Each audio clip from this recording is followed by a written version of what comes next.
Going on, Jerome's? Happy Thursday. Happy Thirsty Thursday. Ooh, we get to see the Giants get their teeth kicked in against the Niners tonight. It's going to be good times. But random tidbits floating around of the Vikings. Always newsworthy. We're going to go through Vikings Thursday morning news dump while you're probably taking a dump. First up is Fox Sports puts this out. Most surprising 0-2 start. The Chargers, who lost home shootout week 1 against the Dolphins and then lost on the road in overtime against the Tennessee Titans. And of course, the Vikings allegedly they gave it away. Now -3 turnovers against the Bucks, -3 in turnovers against the Eagles, and that's what's so frustrating. The Vikings handled the Eagles, but if the Vikings didn't turf the ball, if JJ didn't have it outside the pylon, all that stuff, man, woulda, coulda, shoulda. Anyways, on to the next one. What's more surprising? I think easily the Vikings, because the Chargers are going to charge her. Like, Brandon Staley is a horrible head coach. First off, 2 years ago he had the playoff fiasco with the Raiders, where played for the win. The Raiders okay, when he should have been playing for the tie. Steelers got into the playoffs. And then last year, of course, the meltdown in Jacksonville. And Justin Herbert deserves better. Rashawn Slater damn well deserves better too, man. So I think obviously the most surprising is the Vikings. Chargers could have started out 0-2. They could have started 2-0. It's sort of whatever there. But the Vikings probably should have had a split at least, and also it's not the game that you think, because I actually do think the Vikings had a better chance of beating the Eagles than week 1 against the Bucks, despite the turnovers. Anyways, next up. So also through Fox, Danielle Hunter tied for the sack lead in the National Football League with 4. T.J. Watt also putting up 4. T.J. Watt also becoming the Steelers' all-time sack leader. Now, they're not going off the Pro Football Reference numbers, obviously, which sack wasn't an official stat until 1982. PFR went through and compiled all of the stats, all the sacks stats beforehand. So some of those Steel Curtain guys obviously would have, Mean Joe Green and company, would have had more sacks than TJ. But respect there. But Danielle's leading the way, and Danielle gets a lot of flack for the contract Ambrosio's over the last couple of off seasons, where they moved up money. He's gotten market rate. He's making $20+ million this year. He's going to be a free agent next off season, and he'll get paid either here or somewhere else. Hopefully it's here, because Danielle is still a tier 1 edge rusher. He plays the run well.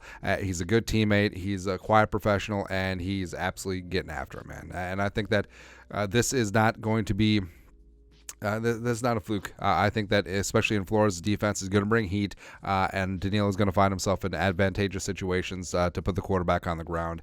Wouldn't shock me at all if he eclipses his career high of 14.5 sacks that he had in 2018, 2019, back-to-back. Also, rest of this list. So Josh Allen, the good Josh Allen. Dennis Gardeck. So I understand that, football is what I'm supposed to do. I do not know who the hell this is. This sounds like a fake person. Dennis Gardeck. He could be the rhythm guitarist for Queens of the Stone Age. That's how much I know him. Drake Jackson, what up in San Francisco. Osa Odigizua, the pride of UCLA, man. I absolutely loved him coming in.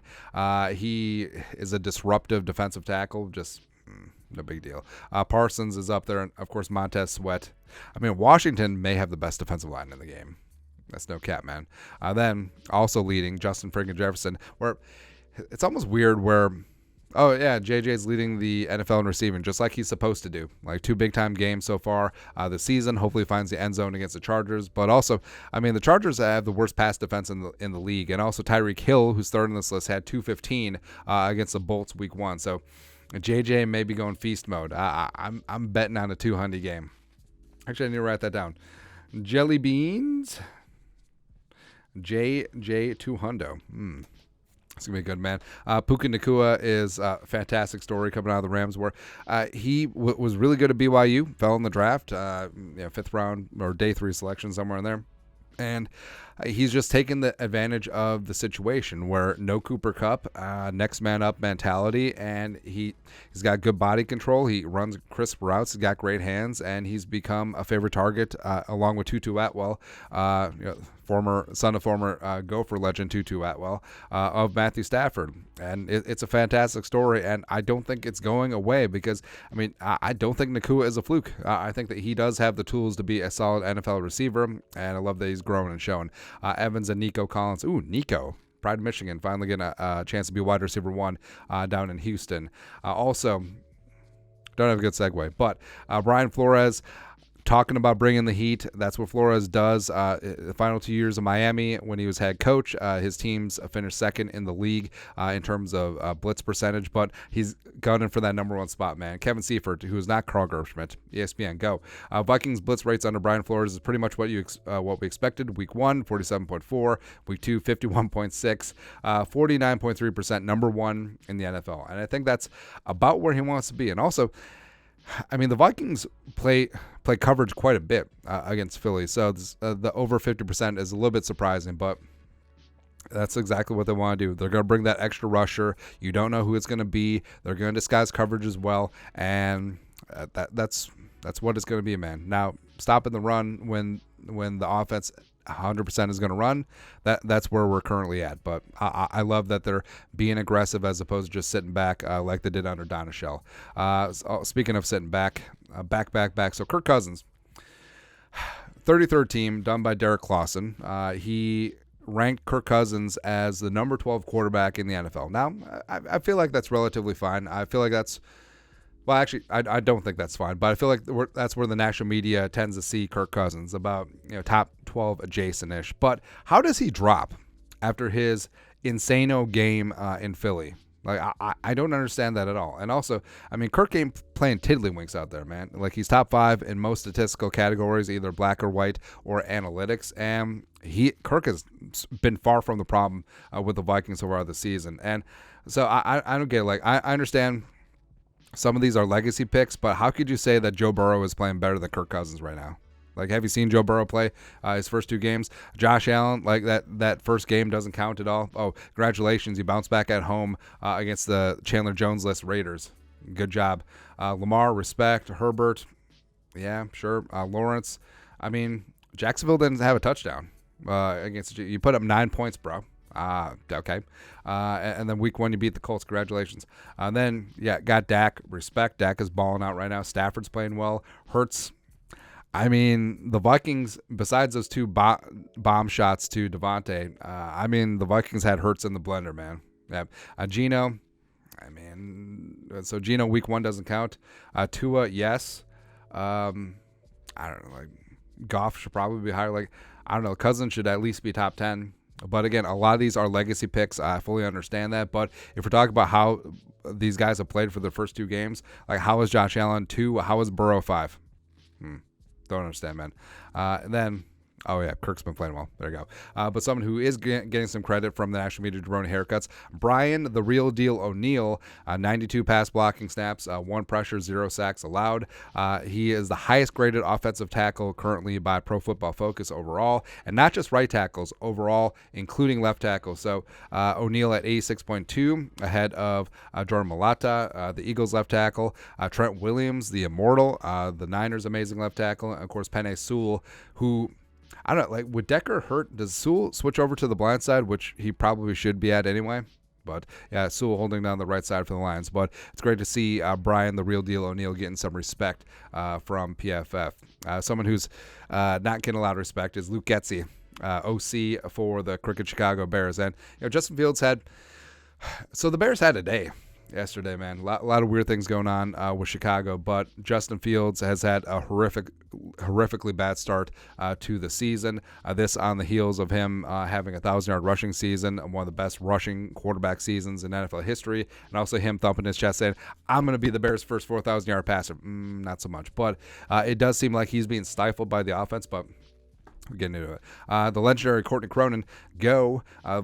Justin Fields felt he was playing too robotic against the Buccaneers, a reason for his overthinking in games. Could be coaching, I think, Fields. At the end of the day, they are doing their job, and when they are giving me what to look at, but at the end of the day, I can't be thinking about that when the game comes. And now, a lot of people ran with the part of, the question is, why is he playing so bad? Could be coaching. And they just clip that snippet. That's why you never trust the freaking media, man. But the whole thing in context and also watching the clip, I mean, first off, Justin Fields just looks defeated, man. Like, he knows that year 3 is supposed to be the year he makes the leap, but he is clearly overthinking and overprocessing things there, and he just needs to go back to playing like he did last year. Now, did his play correlate with the Bears ending up with the number 1 overall pick and losing 10 straight regular season games?